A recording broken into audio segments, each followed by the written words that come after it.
Velkommen til Noget for Pengene. Mit navn er Sepur. Jeg hedder Anne Lehmann Eriksen. Mange synes, privatøkonomi er svært at forstå. Det er mega svært, og jeg er altså uddannet inden for det her fag. Vi hjælper dig, vi guider dig gennem økonomiens mange krinkelkroge. Det er okay ikke at forstå, og det er okay at spørge. Vi kommer med svarene.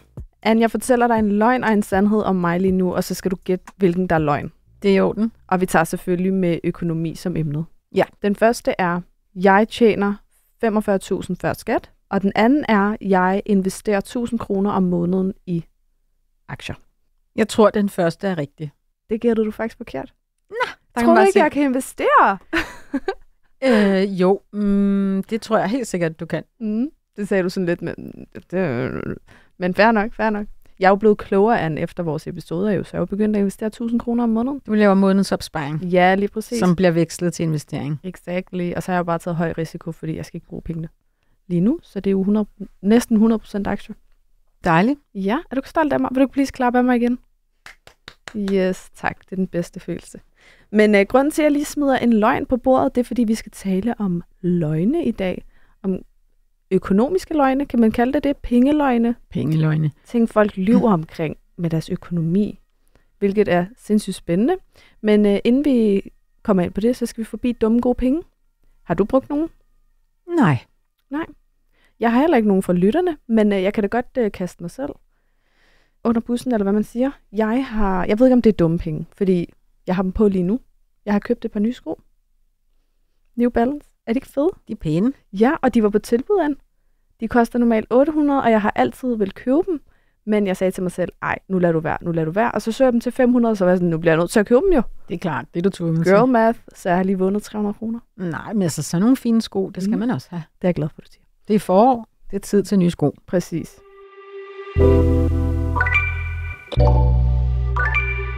Vi skal tale lidt om løgne i dag, fordi jeg ved i hvert fald fra mit eget liv, at om det kunne være venner, det kunne være kæreste, det kunne være kollegaer, de har en tendens til at lyve lidt. Og det er typisk omkring, hvor meget man tjener, hvor meget man har sparet op. Jeg ved faktisk ikke engang, kan vi tillade os at kalde det lyve, eller er det at skjule det? Du kan kalde det praleri. Altså, det kan være, at man underdriver eller overdriver, praler eller lyver omkring sin private økonomi. Og hvad er egentlig værst? At overdrive sin løn eller underdrive den? Det ved jeg sørme ikke. Jeg synes, hvis man underdriver, så er det fordi, at man er bange for jalousi. Så det er for at passe på sig selv. Ja. Men altså, det er jo sådan, at det vi tjener, vores job, det er jo den største livsstilsmarkør overhovedet i det her samfund. Og hvis du for eksempel er ude, og du møder nogle mennesker, du er til et eller andet selskab, eller en sammenkomst, og så du kender ikke nogen, goddag, hvad hedder du? Jeg hedder Sepur. Nå, hvad laver du? Det første danskerne spørger om, hvad hedder du? Hvad laver du? Ja. Hvis du siger, jeg er kronisk arbejdsløs, så ligesom så går samtalen lidt i stå. Ja. Hvis du siger, jamen jeg laver det og det i Sydbank, nå, hvad går det ud på? Altså, det er sådan en måde at komme i gang med at tale, ikke? Jeg spørger jo altid om folks stillinger for at høre, hvad de laver, og så googler jeg efter for eksempel content creator løn, for at finde ud af, hvad tjener du egentlig? Hvordan kan du køre den bil? Jeg er nødt til at se, hvad du tjener. Du er meget nysgerrig. Det er jeg er sindssygt nysgerrig. Altså, det er jeg virkelig. Jeg kan ikke være i mig selv, hvis jeg ikke ved sådan noget. Men lad mig lige fortælle noget sjovt.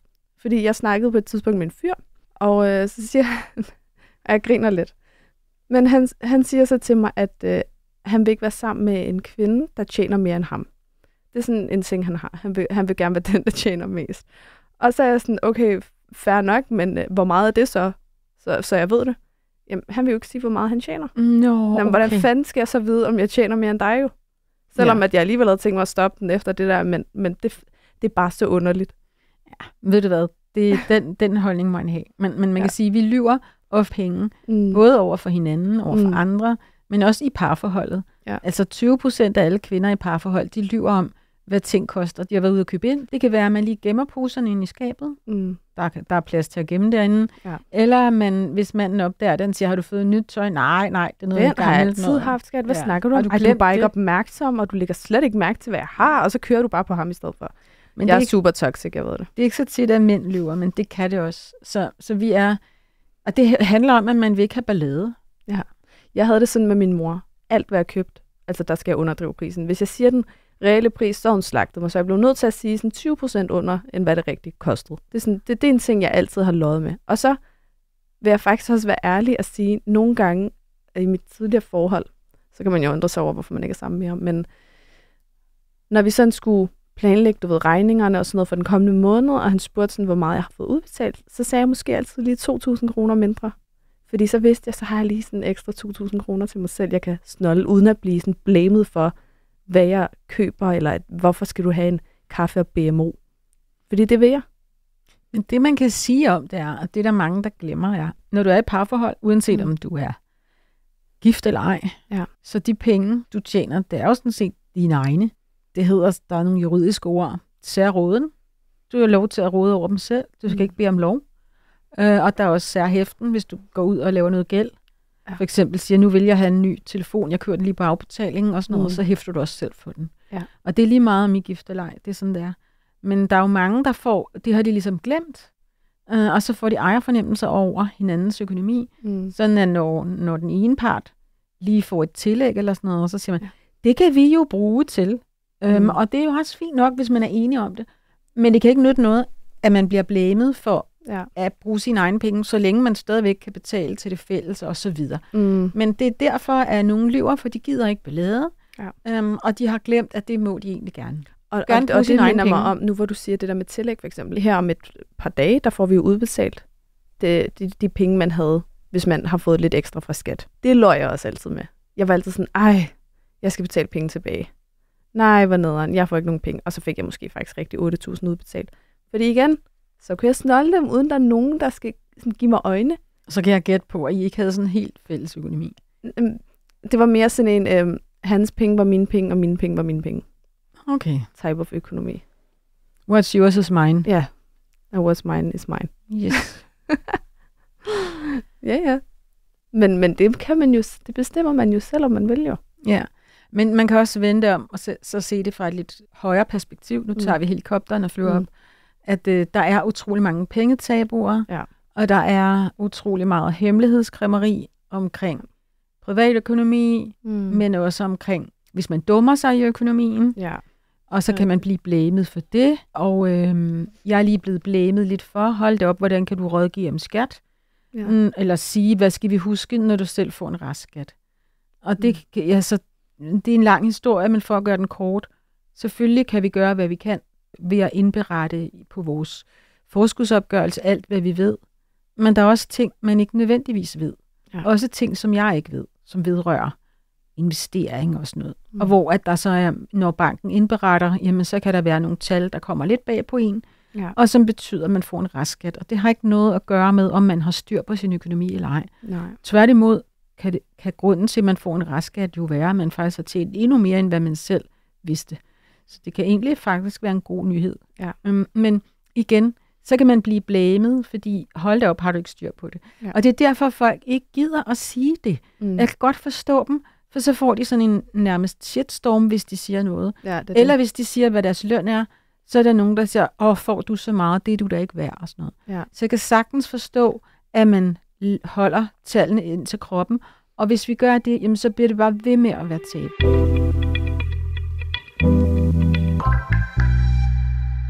Okay, Anne, lad os lige...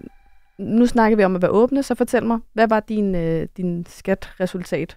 Jamen altså, når vi ser på den årsopgørelse, vi lige har fået, så fik jeg en restskat på ca. 25.000. Det vil sige, du skal minus restskat betyder, at du skal betale. Okay. Så jeg skulle betale 25.000. Og så var der en journalist, der sagde til mig, hvordan kan du være forbrugerøkonom og så få en restskat? Og det, jeg kan sige til ham er, jamen... Jeg har indberettet alt, hvad jeg vidste, men der var også ting, jeg ikke vidste. Og det er jo sådan, at vi ved, når banker, pengeinstitutter, de indberetter nogle ting, det er noget, de skal, så er der noget, jeg selv skal indberette og holde øje med. Hvad skal man sige? Jeg sidder ikke og bruger en masse tid på at holde øje med nogle tal, hvor jeg ved, at det alligevel bliver indberettet for skat. Ja, og det er simpelthen noget, der vedrører, at jeg har sparet op og investeret, og det, at jeg skal betale ekstra skat, skyldes, at det åbenbart er gået rigtig godt derovre på den del. Og det vil jeg ikke skamme over, men det kan være svært at ramme rigtigt. Man kan gøre, hvad man... Hvis man har en almindelig økonomi, hvor man bare har løn og lidt fradrag og sådan noget, så er det meget nemmere at ramme rigtigt, end hvis man har en mere sammensat økonomi, som jeg har. Jeg vil også gerne fortælle... Man skal ikke skamme sig over, hvis man skal betale ekstra i skat. Det er ikke, fordi man er en sjuske Mikkel eller sådan noget. Og hvis man får penge tilbage, det hedder overskydende skat, så skal man heller ikke skamme sig over, fordi i virkeligheden har man jo så betalt for meget skat hen over året. Det skal man heller ikke. Det er heller ikke nødvendigvis, fordi man er en sjuske Mikkel. Nej. Altså ved mig, jeg kan også lige ærligt indrømme. I mit tilfælde, jeg havde grønne tal. Thank God. Men det var også bevidst, fordi jeg havde ikke sat mit eller kørselsfradrag, hedder det dagen i dag. Ja. Fordi jeg netop gerne ville have den her lille opsparing. Så jeg fik 13.000. Det var dejligt. Og så har jeg jo tænkt mig, det snakkede vi om, inden vi gik ind, at de 10.000 af dem vil jeg spare op, og 3.000 vil jeg snolde. Fordi det er okay, og det må man godt. Du må bruge dine penge. Det er dine penge, du må bruge dem. Ligesom du vil, og så længe du kan betale alle dine regninger, så er det andet jo bare dit valg. Ja. Men altså i grunden til, at vi lyver, eller nogen lyver, eller bare holder deres mund. Ja, det er det, jeg vil spørge om, nemlig lønnen specifikt. Ja. Hvorfor tror du, hvad tror du årsagen er til, at man enten underdriver eller overdriver? Kort sagt. Med sin løn? Jamen det er fordi, at det, som du tjener, det handler om din status i samfundet.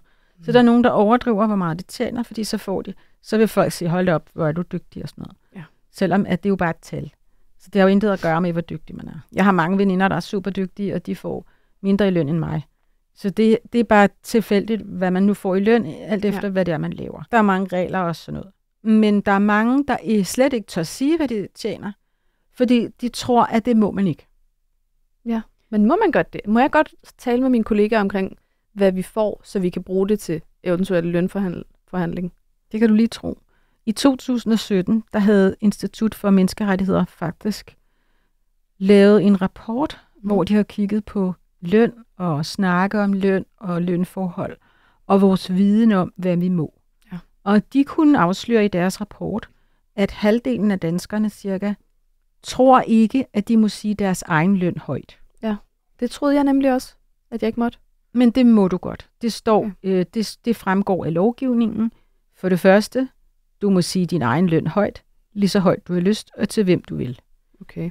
Det fremgår også, at hvis du for eksempel i din kontrakt havde en tavshedsklausul om, du må ikke sige, hvad du tjener, så er den ulovlig. Nå. Og så fremgår det tredje vigtige er, du kan aldrig blive fyret for at sige din løn højt. Nu kommer der noget jura på bordet, kan jeg mærke. Men det er der jo en grund til, fordi at hvis vi gerne vil have ligeløn i det her samfund, og det er jo ikke helt lykkedes endnu, selvom at ligelønsloven er ligesom 48 år gammel, så er det jo, der er jo stadigvæk nogle usynlige lønforskelle. Og så længe at vi holder vores mund om, hvad vi tjener, så bliver vi hver især jo ikke klogere. Nej, det så uforklarlige lønforskelle trives vældig godt i mørke og i uvidenhed. Så hvis man vil prøve at komme det lidt til livs, og vi skal selv gøre en indsats, jamen så kan man gøre det ved for eksempel at tale løn.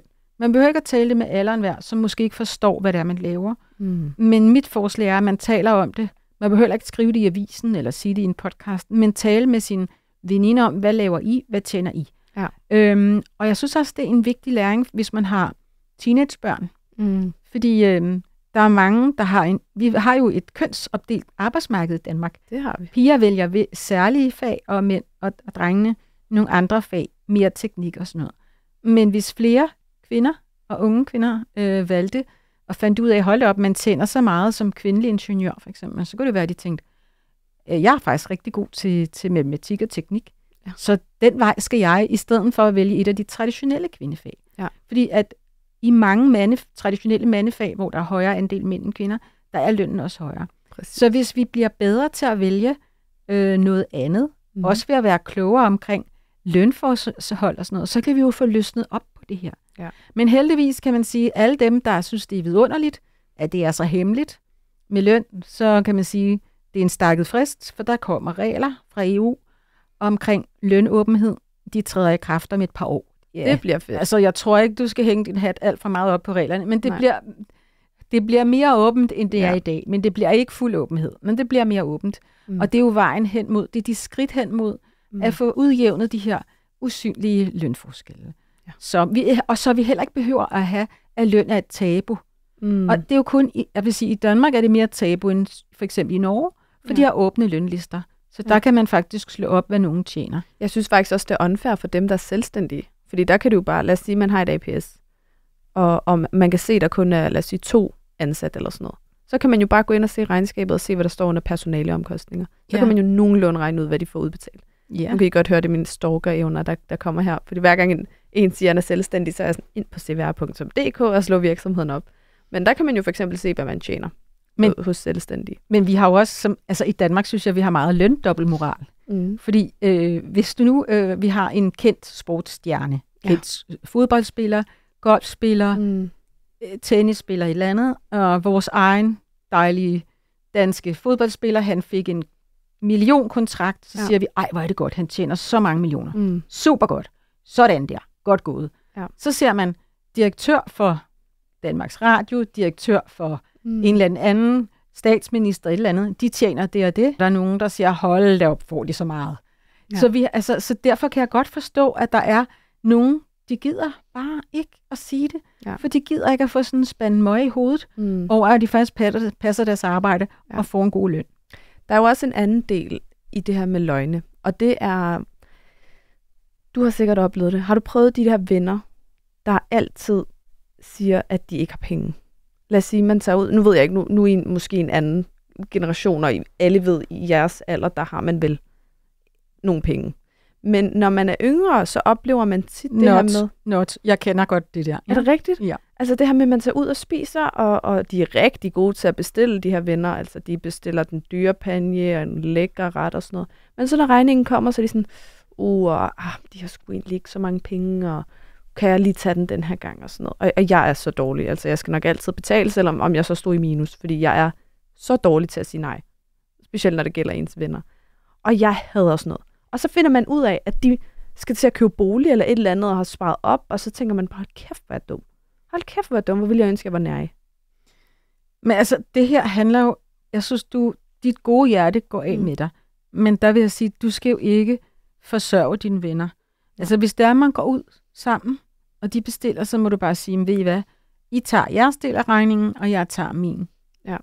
Fordi at du er jo ikke deres mor eller far. Nej. Og de er voksne mennesker, og hvis I går ud og spiser, så må de tage deres del af regningen. Men jeg kender udmærket også, selv når man er voksen som mig, så har man de fattige venner, hvor man føler, at man er nødt til at betale for dem, fordi de har godt nok et interessant job, men de har jo ikke så mange penge. Okay, så det stopper ikke med alderen, så jeg skal forvente, de her venner, de bare forbliver sådan der.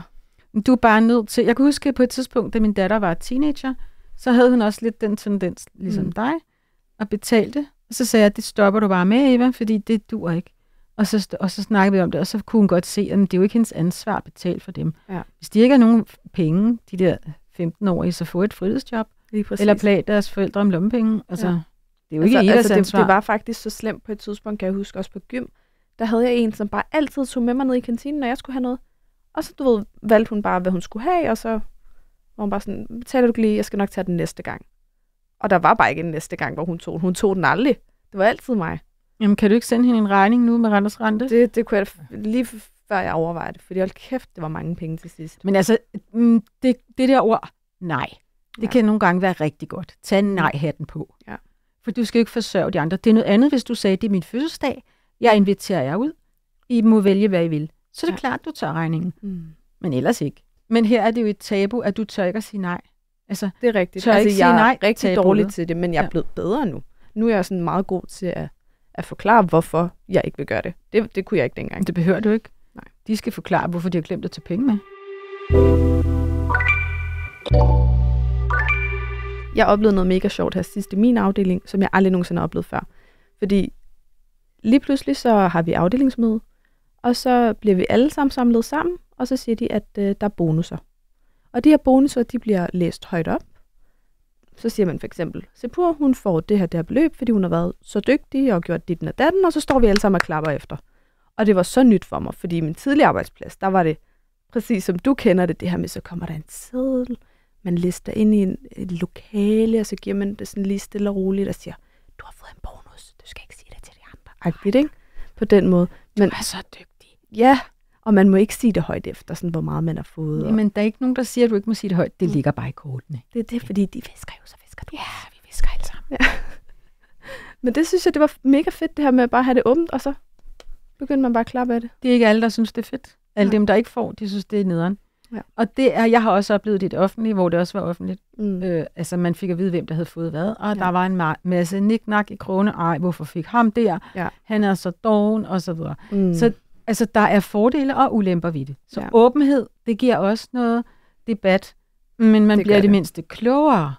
Ja. Og lukkethed, der slipper man for debatten, og ingen sure miner, men det er der ingen, der bliver klogere af. Lige præcis. Så der er fordele og ulemper ved åbenhed og lukkethed omkring løn og tillæg osv.